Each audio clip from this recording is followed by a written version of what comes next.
Happy Sunday Church. Selamat datang di ibadah online bersama kami Victory Outreach Bandung Indonesia. Mari siapkan hati kita, kita mau berdoa kepada Tuhan Yesus. Bapak, terima kasih untuk anugerah-Mu, terima kasih untuk keselamatan, terima kasih untuk hidup yang baru yang Engkau beri buat kami. Kami mau rayakan kebaikan-Mu, kami siap memuji Engkau lewat musik kami, lewat nyanyian kami. We thank you so much. Kami yang bersuka cita, semuanya katakan sama-sama. Amin. Sebab Dia hidup, ada hari esok. Sebab Dia hidup, ku tak gentar.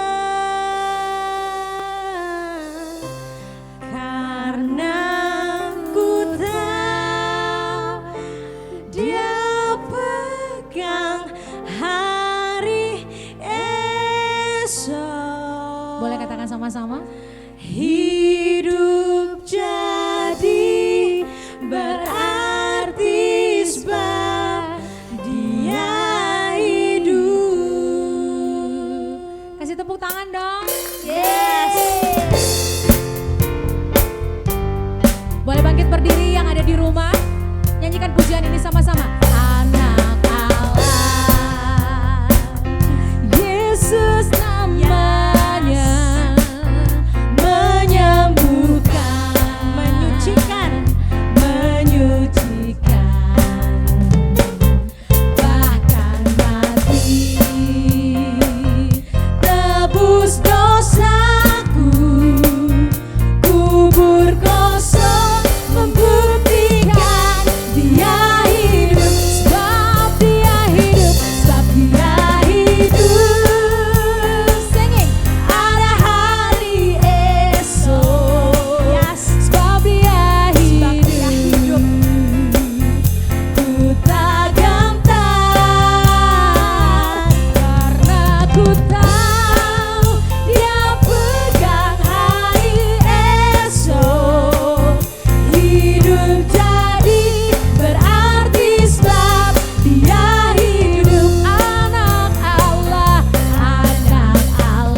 bersorak-sorai bagi Tuhan Yesus. Thank you God.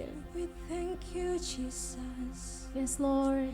Matius 24 ayat yang ke-30 berkata, pada waktu itu akan tampak tanda anak manusia di langit.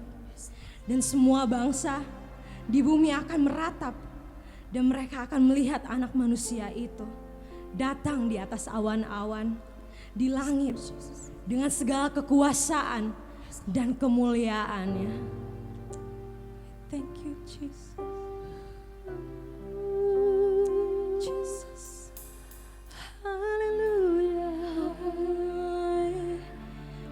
Hadirat-Mu memenuhi kami Tuhan. Hadirat-Mu yang menyembuhkan kami. Hadirat-Mu yang memberikan kekuatan buat kami. Hadirat-Mu ada di tempat kami berdiri saat ini. Hadirat-Mu ada saat kami terbaring hari ini. Hadirat-Mu ada saat kami harus mengambil keputusan yang besar dalam hidup kami. Dan di dalam semuanya itu, kami mau tetap katakan terpujilah Engkau Tuhan. Yes Jesus. Thank you Lord. Yes Lord. Haleluya. Haleluya. Haleluya. Haleluya. Haleluya. Come on church singing haleluya. Haleluya. Haleluya. Haleluya. Haleluya. One more time singing. Haleluya. Haleluya. Jesus. Haleluya. Haleluya. Today we're gonna sing hallelujah. Haleluya. Haleluya. Yes God. Haleluya. Haleluya. One more time singing. Haleluya. Oh, haleluya. Haleluya. Haleluya. Meskipun banyak rancangan di hati kami, tapi hari ini kami mau berkata terpujilah Engkau Tuhan. Karena rancangan-Mu yang terbaik buat kami. Dan saat Engkau menjawab kami sesuai dengan waktu-Mu, kami tetap akan berkata haleluya. Terpujilah Tuhan. Oh, haleluya. Oh, haleluya. Haleluya. Haleluya. Together singing haleluya. Haleluya. We're gonna sing louder God. Haleluya. Haleluya.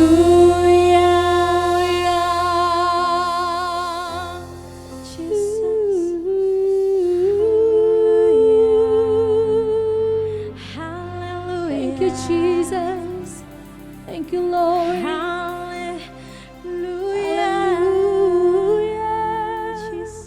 Kami tahu bahwa segala perkara dapat kami tanggung di dalam Engkau yang memberi kami kekuatan. Dan dengan percaya diri kami mau katakan, terpujilah Engkau Tuhan. Mari sama-sama kasih tepuk tangan sorak-sorai yang dahsyat. Kasih sorak-sorai yang dahsyat. Kasih sorak-sorai yang dahsyat sama Tuhan Yesus.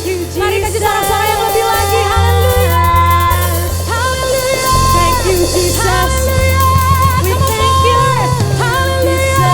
Come on, give it. Glory to God. you, Jesus. Haleluya. Thank you God. Yes. Thank you Jesus. Di dalam namamu segala pujian, syukur, hormat, dan kemuliaan. Come on church. Katakan sama-sama. Amen. Haleluya. Dan pagi hari ini, jika saudara membutuhkan doa, saudara membutuhkan kekuatan pada minggu pagi hari ini, Mari kita sama-sama mau percaya Tuhan kita bahwa Dia Allah yang selalu setia bagi setiap kita. Pagi hari ini izinkan saya untuk berdoa bagi saudara. Mungkin pagi hari ini saudara memiliki pokok doa untuk pernikahan saudara, buat keluarga saudara, anak saudara, suami atau istri, ataupun saudara berbeban untuk berdoa mungkin buat mertua saudara atau keluarga jauh, kerabat atau teman saudara. Mari pagi hari ini kita sama-sama mau satukan hati kita untuk kita mau berdoa di hadapan Tuhan pagi hari ini. Atau mungkin saudara lagi sakit pagi hari ini, mari saudara, Dia Tuhan, Dia Allah penyembuh. Mari sama-sama kita mau berdoa, kita mau percaya bahwa Tuhan Dia bekerja dalam segala sesuatu untuk mendatangkan kebaikan bagi setiap orang yang percaya. Maka pagi hari ini kita mau percaya bahwa Tuhan Allah kita, Dia sendiri akan menjawab setiap doa-doa kita. Mari kita berdoa.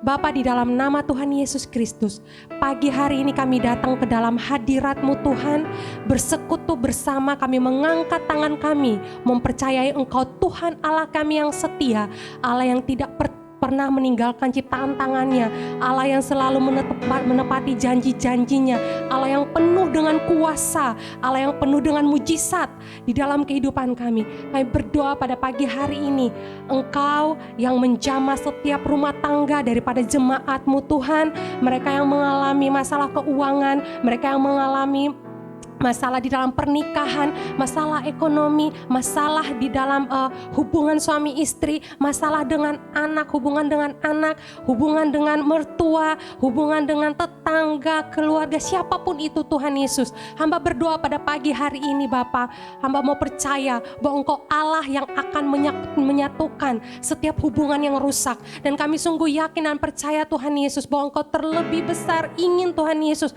untuk memberikan damai sejahtera kepada setiap jemaat-Mu pada pagi hari ini. Engkau jamah pribadi lepas pribadi, dan Engkau berikan, Engkau tunjukkan kuasa-Mu di tengah-tengah duka yang dialami oleh setiap keluarga. Dan pagi hari ini juga Tuhan Yesus, hamba mau berdoa Tuhan Yesus, Engkau yang memulihkan setiap perekonomian dari setiap keluarga jemaat Tuhan Yesus. Engkau yang memberikan, yang mencari pekerjaan, Engkau bukakan jalan untuk pekerjaan. Mereka yang membutuhkan makan minum pakaian, Engkau cukupkan Tuhan Yesus kebutuhan mereka. Mereka yang butuh untuk bersekolah, apapun itu, Engkau buka jalan Tuhan Yesus bagi setiap jemaat-Mu Tuhan. Dan pagi hari ini Tuhan Yesus, hamba berdoa buat setiap jemaat-Mu untuk Engkau berikan roh takut akan Tuhan, roh untuk mengasihi Tuhan, roh untuk sujud, tunduk di bawah otoritas Allah. Dan aku berdoa pada pagi hari ini, biar roh Tuhan yang menjamah setiap kami Tuhan Yesus, untuk kami belajar Tuhan, bukan hanya sekedar kami datang berdoa, mereport apapun, tapi kami mau belajar Tuhan Yesus untuk tunduk dan taat kepada setiap firman-Mu, perintah-perintah-Mu di dalam setiap kehidupan kami. Terima kasih Tuhan Yesus, terima kasih banyak Bapa. Kami sungguh percaya bahwa Engkau Allah yang turut bekerja di dalam setiap kehidupan kami. Terima kasih Tuhan Yesus, di dalam nama Tuhan Yesus Kristus kami bersyukur dan berdoa. Haleluya. Amin. Selamat pagi jemaat Victory Outreach. Apa kabar semuanya? Saya berharap kita semua dalam keadaan sehat. Ataupun saudara merasa mungkin saat ini saya ngerasa agak sakit di bagian sini atau di bagian belakang, mungkin kecapean. Ataupun mungkin ada jemaat yang terpapar virus COVID. Saya mau bilang sama saudara bahwa Tuhan, Dia yang akan menjamah saudara pada pagi hari ini, amin.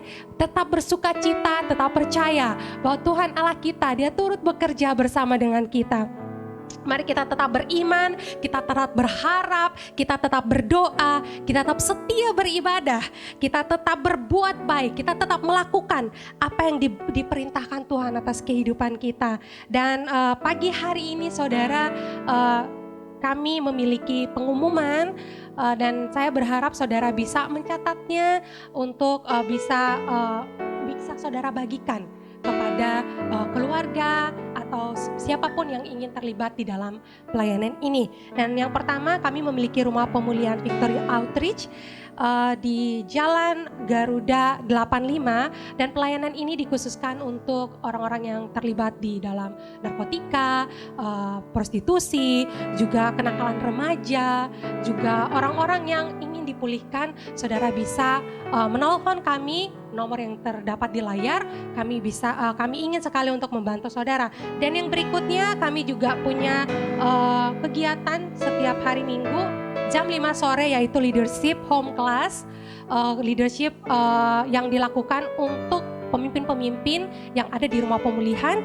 Itu diadakan setiap jam 5 sore hari Minggu sore ini di Jalan Garuda 85. Berikutnya kami juga memiliki komsel, yaitu kami selalu menyebutnya adalah life group, komunitas untuk kita saling membantu, saling menguatkan satu dengan lainnya.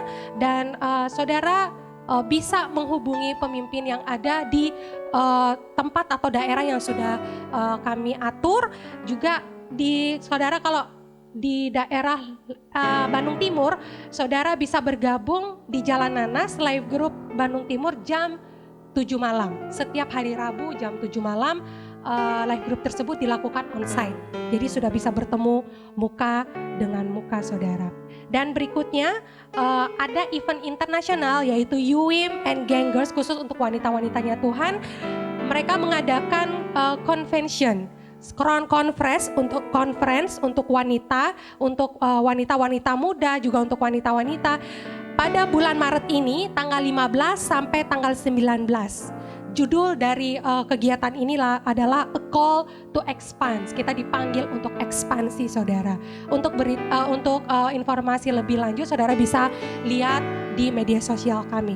Berikutnya yang terakhir, jika saudara, ini informasi buat saudara, jika saudara memiliki pokok doa atau saudara memiliki testimoni atau kesaksian, saudara bisa untuk menuliskannya dengan format nama, pokok doa saudara, atau nama atau testimoni saudara jika doa saudara telah dijawab. Kami ingin sekali saudara untuk membacakan dan memberkati jemaat yang lain testimoni saudara melalui Instagram. Kalau saudara punya media sosial Instagram melalui DM atau direct message, atau Facebook melalui Messenger, ataupun bisa melalui WhatsApp saudara dengan nomor telepon 08136868 1661. Saya ulangi lagi untuk WhatsApp-nya di 081368681661. Oke, dan pagi hari ini saudara siap untuk memberikan persembahan buat Tuhan kita? Saudara siap untuk memberikan persembahan? Haleluya. Pagi hari ini kita buka di Mazmur saya ulang, di Markus 12 ayat 41 sampai 44. Wah, panjang banget ya. Saya ingin saudara simak baik-baik cerita dari firman ini. Mungkin sudah sangat familiar buat saudara, tapi ini mengingatkan kita untuk menjadi orang-orang yang tetap mau memberi kepada Tuhan. Markus 12 ayat 41 sampai 44. Pada suatu kali Yesus duduk menghadapi peti persembahan dan memperhatikan bagaimana orang banyak memasukkan uang ke dalam peti itu. Banyak orang yang kaya memberi jumlah yang besar. Lalu datanglah seorang janda yang miskin dan ia memasukkan 2 peser, yaitu 1 duit. Maka dipanggilnya murid-muridnya dan berkata kepada mereka, "Aku berkata kepadamu, sesungguhnya janda ini memberi lebih banyak daripada semua orang yang memasukkan uang ke dalam peti persembahan. Sebab mereka semua memberi dari kelimpahannya, tetapi janda ini memberi dari kekurangannya. Semua yang ada padanya, yaitu seluruh nafkahnya." Di dalam cerita ini, Yesus memberitahukan kepada murid-muridnya bahwa yang memberikan persembahan yang terkecil, si janda ini, dia memberikan terlebih besar di mata Tuhan. Apa yang bisa kita pelajari dari sini, saudara? Kalau saudara secara logika, saudara akan berpikir bahwa dia memberikan seluruh nafkahnya. Terus kita mikir, terus dia mau akan pakai apa? Terkadang kita relate dari keadaan kita sekarang, keadaan COVID.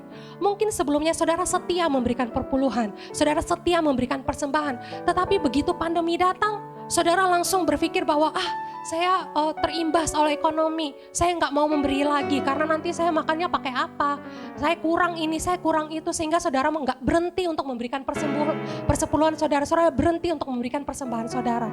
Firman ini mengingatkan kita, si janda ini, dia memberikan seluruh persembahannya, dia memberikan seluruh nafkahnya saudara, dia nggak takut besok dia makan apa, Karena dia percaya Tuhan pasti mencukupkan kebutuhannya. Pada pagi hari ini, mari kita belajar untuk tetap setia memberikan apa yang menjadi kepunyaan Tuhan. Persepuluhan, persembahan. Mari kita sama-sama untuk tetap setia memberikan apa yang harus diberikan. Dan saudara bisa memberikan persembahan saudara melalui nomor yang terdapat di layar. Saudara bisa mencatatnya dan saudara bisa mengirimkannya. Terima kasih atas pemberian saudara.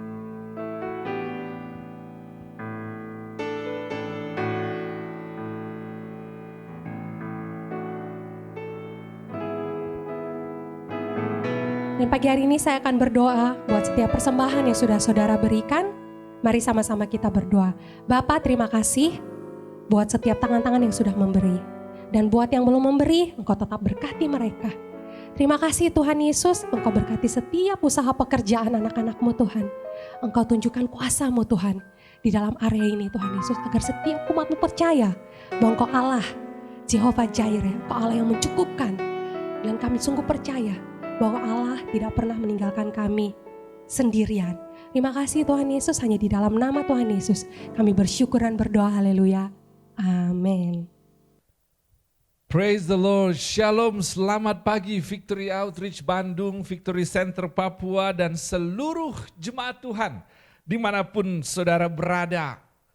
Sudah bulan Maret kita masuki hari ini, 2 bulan telah kita lalui, 2 bulan telah kita hadapi, dan lihatlah saudara pagi hari ini, terlepas apa yang terjadi sepanjang bulan Januari, sepanjang bulan Februari, lihatlah diri saudara hari ini. Saudara masih berdiri, kita tetap bertahan, kita tidak gila, kita tidak masuk rumah sakit jiwa, kita tidak bunuh diri. Come on somebody. Apakah ada orang di tempat ini yang bersyukur pada Tuhan karena ternyata anugerahnya lebih besar daripada apapun yang menekan kehidupan kita. Maksud saya, apakah ada orang di tempat ini yang bersyukur pada Tuhan bukan karena terobosan besar, bukan karena pintu terbuka, bukan karena usaha lancar, namun bersyukur karena masih bisa bangun pagi hari ini. Come on somebody.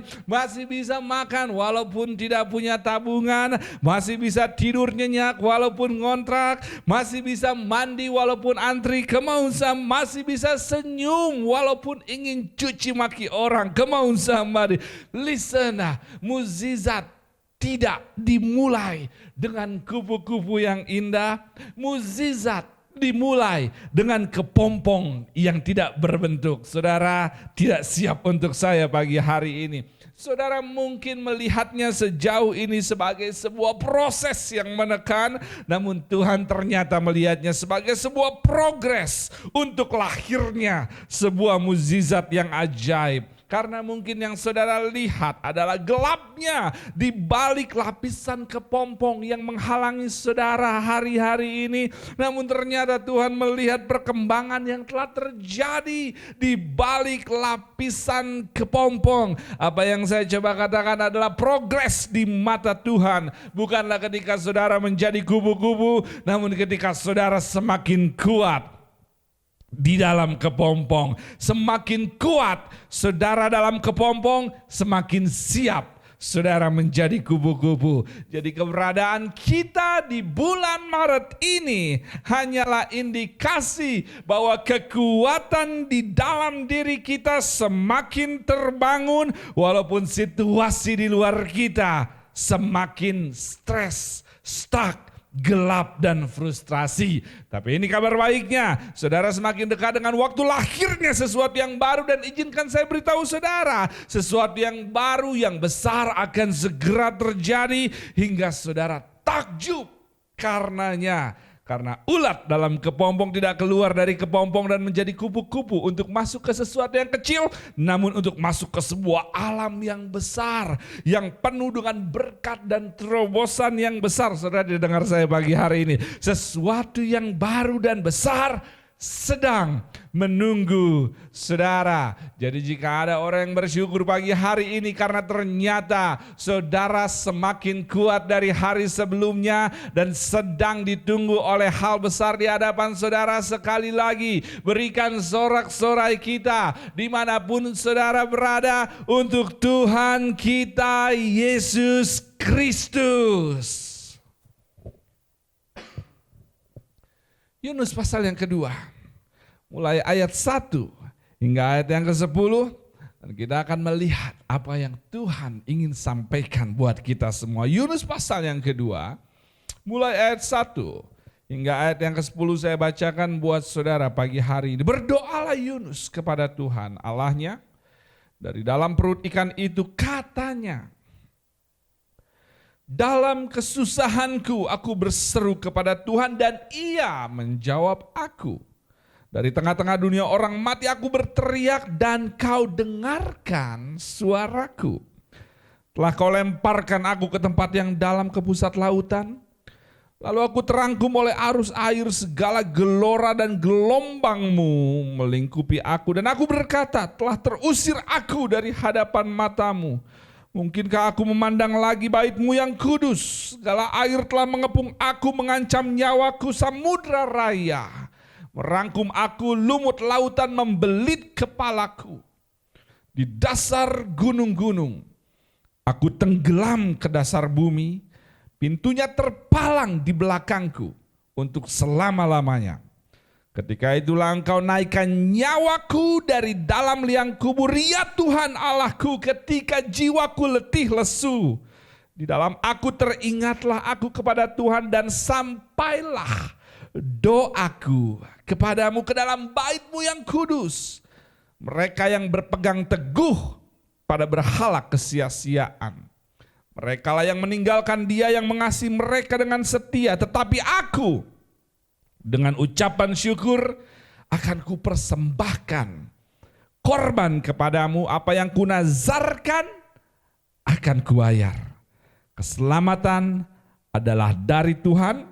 Lalu berfirmanlah Tuhan kepada ikan itu, dan ikan itu pun memuntahkan Yunus ke darat. Tuhan, kami siap mendengarkan firman-Mu. Di dalam nama-Mu kami berdoa. Amin. Yunus, kita tahu ceritanya. Dia telah direncanakan oleh Tuhan untuk mengalami dan melakukan sesuatu yang besar, yakni membawa bangsa di kota Niniwe masuk ke dalam sebuah pertobatan besar. Namun ternyata kita melihat perjalanan hidup Yunus, kepompong demi kepompong dia harus lalui sebelum hal itu terjadi. Mulai dari kepompong di dalam perahu yang mengalami badai, dan kepompong di dalam perut ikan selama 3 hari dia harus lalui. Tuhan ternyata harus mengajar dan membentuk Yunus di dalam kepompong, karena Yunus tidak mau mematuhi instruksi dan ajaran Tuhan di pasal yang sebelumnya. Yunus tidak mau mendengarkan firman. Ketika firman Tuhan datang kepadanya di pasal yang pertama, firman buat seseorang pagi hari ini, jika saudara tidak mau belajar di hari Minggu, maka Senin sampai Sabtu Tuhan akan pastikan saudara tidak ketinggalan pelajaran. Jika saudara tidak mau diajar oleh pastor yang mengasihi saudara, maka Tuhan akan pakai seseorang yang saudara tidak sukai untuk mengajar saudara. Jika suara Tuhan yang lembut tidak mau saudara dengar, maka suara badai yang kencang yang akan Tuhan pakai untuk bicara pada saudara. Nabi Yunus adalah nabi yang Tuhan bangkitkan di masa kejayaan Israel, nabi yang hebat, nabi yang reputasinya tinggi. Namun Nabi Yunus melakukan pemberontakan kepada Tuhan. Bisakah saudara bayangkan jika orang-orang sebangsanya tahu bahwa nabi hebat ini melakukan kesalahan, nila setitik, rusak susu sebelanga, satu kesalahan, merusak 99 kebaikan. Kenapa orang lebih mudah mengingat satu kesalahan dan melupakan 99 kebaikan? Saudara tahu kenapa? Sederhana saja, karena banyak orang tidak ingat bahwa Tuhan telah melupakan 99 kesalahan dia dan mengingat satu kebaikan yang dia lakukan. Hanya mereka yang mengalami kemurahan yang bisa memberi kemurahan. Untuk itu berhenti membenci mereka yang tidak saudara sukai ketika Tuhan mengasihi saudara yang berdosa. Di samping itu saudara tidak mengetahui apa-apa tentang orang tersebut, karena prinsip dari sebuah kebencian adalah membenci apa yang tidak dimengerti. Namun kisah Nabi Yunus pun menunjukkan sebuah fakta bahwa titel rohani ternyata tidak berarti secara otomatis memiliki tindakan rohani.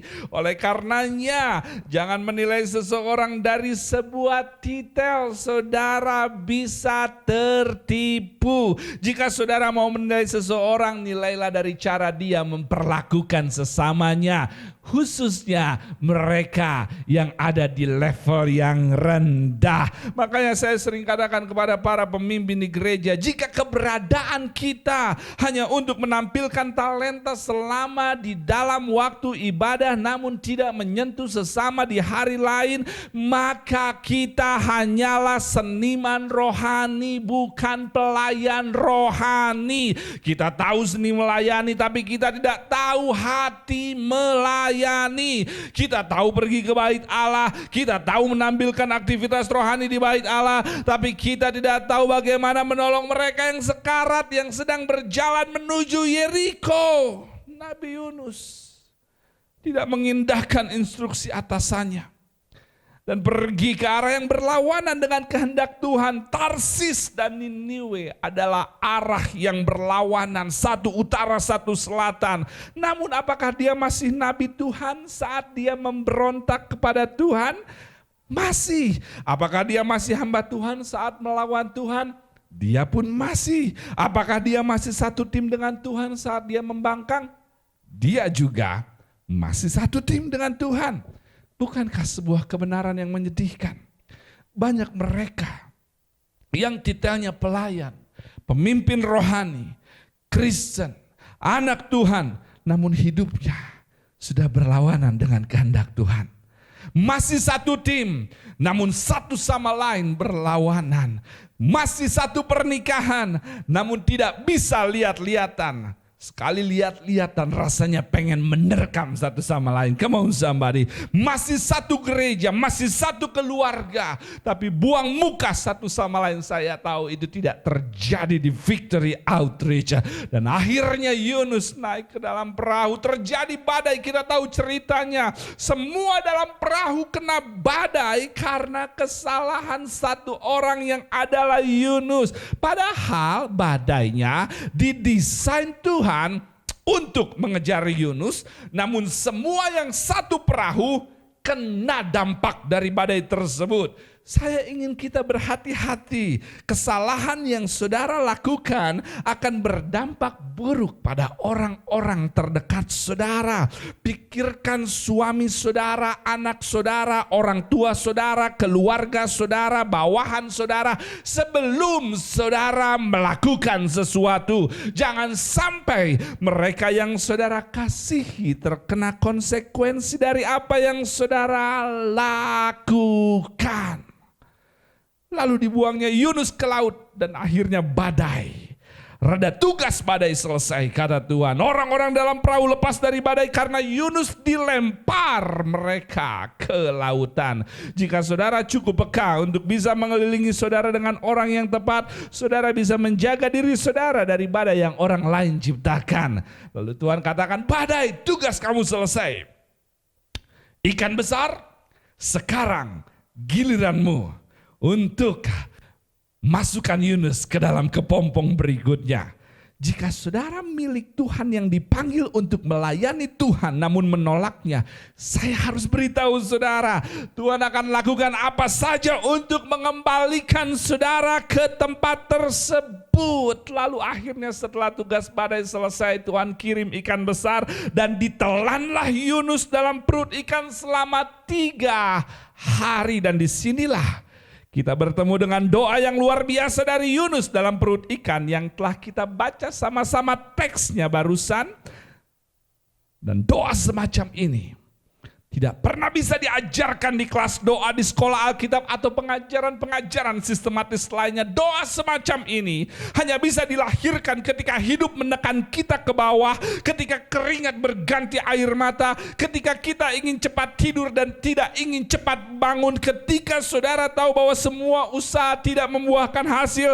Maka doa semacam ini yang Yunus telah sampaikan, utarakan, petisikan kepada Tuhan adalah doa yang akan mulai terdengar di kamar-kamar, terdengar di kamar mandi, terdengar di dapur, terdengar di mobil saudara. Apakah ada orang di tempat ini yang masih percaya bahwa ketika kiri, kanan, depan, belakang tertutup, namun akses ke atas selalu terbuka? Saya ingin kita sama-sama mengerti bahwa esensi dari sebuah doa bukan seberapa lama saudara berdoa, namun seberapa cepat saudara percaya. Yunus memilih berdoa di tempat paling rendah dalam hidupnya, ketika banyak orang memilih berdosa di tempat paling rendah dalam hidup mereka.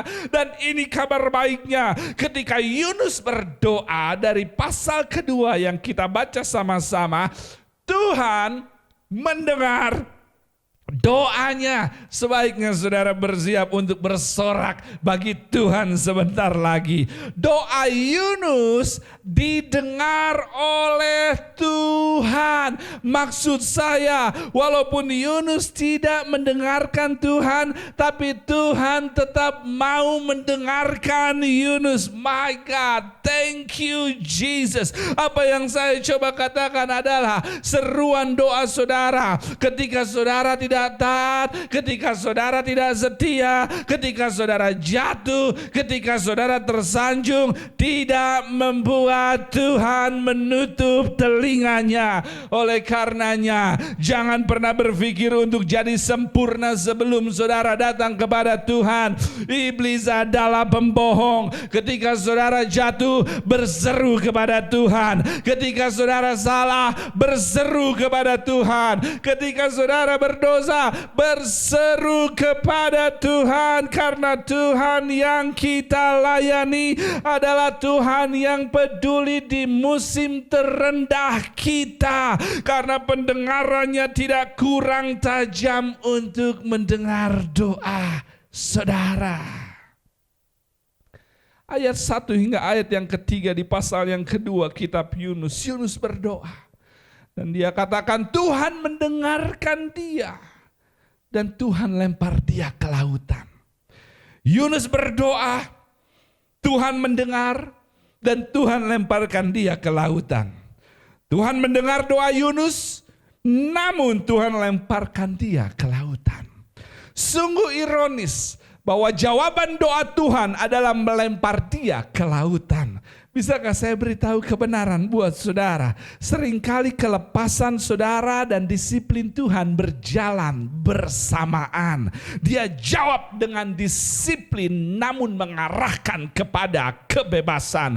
Saudara mungkin melihat jawaban doa Tuhan lewat pintu yang tertutup, namun sesungguhnya dia sedang mengarahkan saudara kepada pintu yang terbuka yang akan memberkati saudara. Saudara mungkin melihat penolakan dari tempat kerja, namun sesungguhnya dia tidak ingin saudara pernikahannya hancur karena waktu habis di tempat usaha. Saudara mungkin melihat ekonomi turun, namun sesungguhnya Tuhan sedang menjaga saudara untuk tidak terlibat dengan dunia malam. Saudara mungkin hilang handphone, namun sesungguhnya Tuhan sedang membuat pernikahan saudara tetap terjaga. Come on somebody. Berhati-hatilah, perselingkuhan tidak dimulai di ranjang, tapi dimulai dari pesan-pesan yang segera dihapus setelah dikirim. Come on somebody. Disiplin dari Tuhan adalah perlindungan dari Tuhan. Oleh karenanya bersyukurlah jika saudara melihat musim rendah dalam hidup saudara, karena Tuhan ingin menghindarkan saudara dari malapetaka besar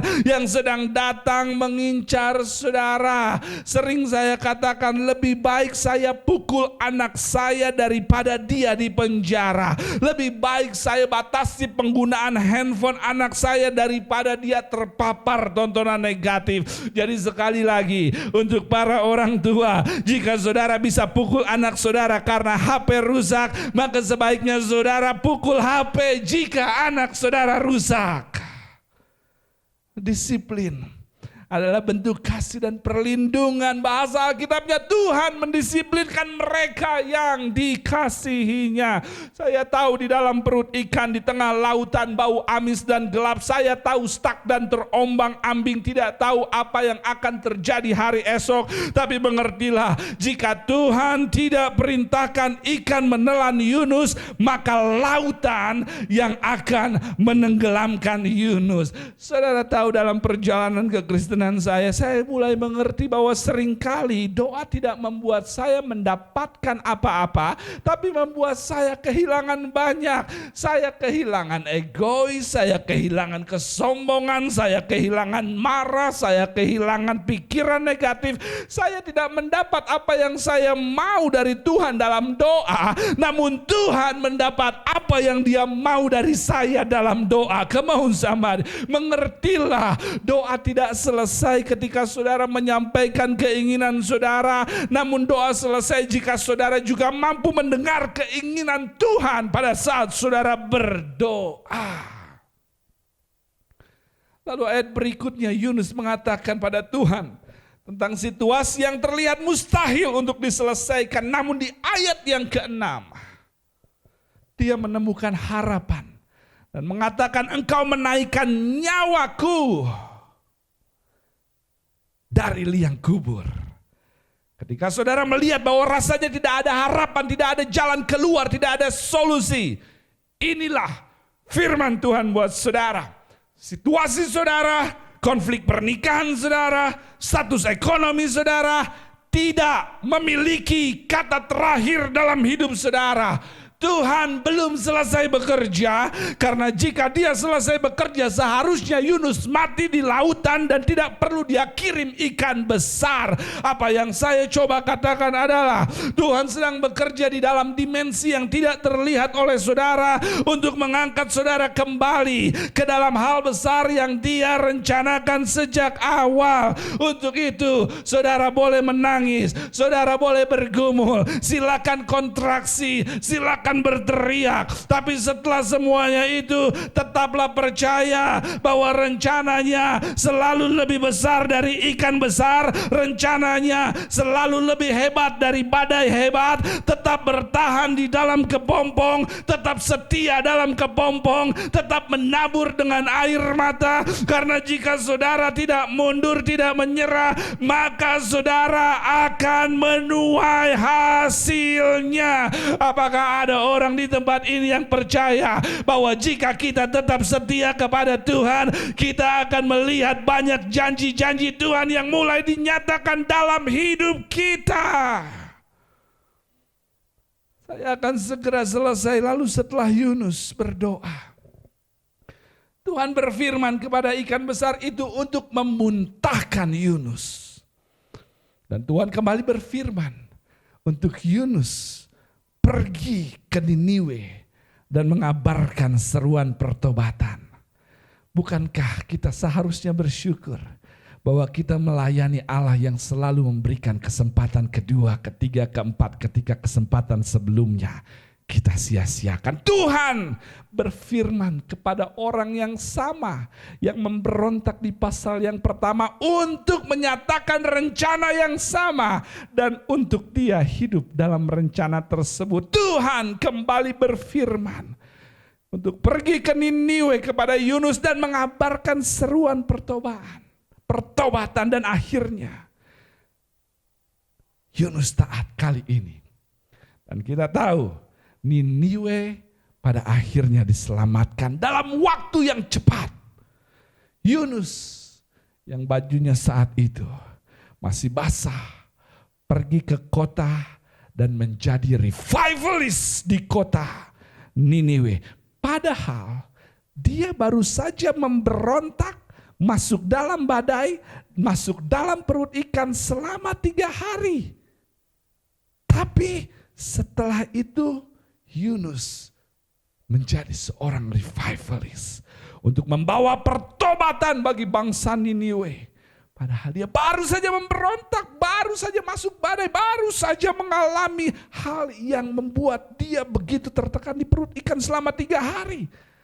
Tapi sekarang dia menjadi revivalist untuk pertobatan Niniwe. Oleh karenanya jemaat Tuhan, berhenti menilai orang berdasarkan musimnya. Satu musim Daud adalah gembala, musim berikutnya Daud adalah raja. Satu musim Yusuf adalah budak, musim berikutnya dia adalah gubernur Mesir. Satu musim Saulus adalah teroris, tapi musim berikutnya dia adalah misionaris. Satu musim mungkin anak-anak Hom adalah pecandu, penjahat, pemberontak, berantakan. Tapi musim berikutnya Pastor Tony, come on somebody, Pastor Dedi, penginjil boy, pengusaha Gary, worship leader Chloe, youth pastor Rico, berhenti membatasi apa yang Tuhan bisa kerjakan pada hidup seseorang, karena mungkin satu hari nanti saudara membutuhkan bantuannya ketika musim hidup dia berganti. Namun ternyata cerita ini yang begitu panjang prosesnya hingga Niniwe bisa diselamatkan. Ada satu hal yang menarik untuk diperhatikan. Bahwa pertobatan Niniwe diresponi cepat oleh bangsa di kota tersebut. Namun ternyata perubahan Yunus diresponi lama oleh Yunus. Saya jadi berpikir bahwa bukan Yunus yang dipakai Tuhan untuk merubah bangsa Niniwe, tapi bangsa Niniwe lah yang dipakai Tuhan untuk merubah Yunus. Dan sekarang akhirnya kita bisa mengerti kenapa si A, si B, si C, hal ini, hal itu, dan sesuatu ini, sesuatu itu tidak berubah. Karena ternyata pertama, Tuhan ingin merubah kita dahulu lewat apa yang ingin kita rubah, sehingga kita menjadi kuat di dalam kepompong. Walaupun rasanya begitu berat, namun itu adalah proses untuk kita masuk ke tahap di mana terobosan menunggu di sekeliling kita, siap untuk kita tuai. Tundukkan kepala saudara. Tuhan, pagi hari ini kami bersyukur untuk kebenaran firman-Mu yang mengajarkan kami dan memposisikan diri kami untuk bisa melihat segala sesuatu yang terjadi dalam kehidupan kami dari kacamata Engkau yang sedang berskenario untuk membuat kami besar sebelum memberikan kami sesuatu yang besar. Untuk itu biarlah setiap jemaat Tuhan pagi hari ini dimanapun mereka berada boleh memahami bahwa apa yang tidak berubah di sekeliling mereka adalah alat yang Tuhan pakai untuk membuat mereka berubah semakin kuat, semakin hebat, semakin tangguh, sehingga mereka siap dalam posisi menerima sesuatu terobosan yang besar yang Tuhan sediakan untuk kehidupan mereka. Hamba berdoa buat setiap jemaat Tuhan pagi hari ini, apapun yang menjadi pergumulan mereka, biarlah Tuhan yang boleh terus memimpin, menyertai, memberikan kekuatan dan pewahyuan untuk mereka memahami bahwa Allah turut bekerja dalam segala sesuatu untuk mendatangkan kebaikan. Terima kasih Tuhan, kami menerima firman-Mu, dan hanya di dalam nama Tuhan Yesus kami berdoa, dan semua sama-sama jemaat Tuhan yang menerima kebenaran firman-Nya pagi hari ini katakan amin. Tuhan memberkati saudara. Saya berdoa dimanapun saudara berada, saudara tetap sehat, tetap kuat, dan tetap berakar dalam firman Tuhan. Saya berdoa saudara boleh terus hidup di dalam apa yang Tuhan kehendaki. Sampai berjumpa di kesempatan berikutnya. Tuhan memberkati saudara. Shalom dan selamat hari Minggu.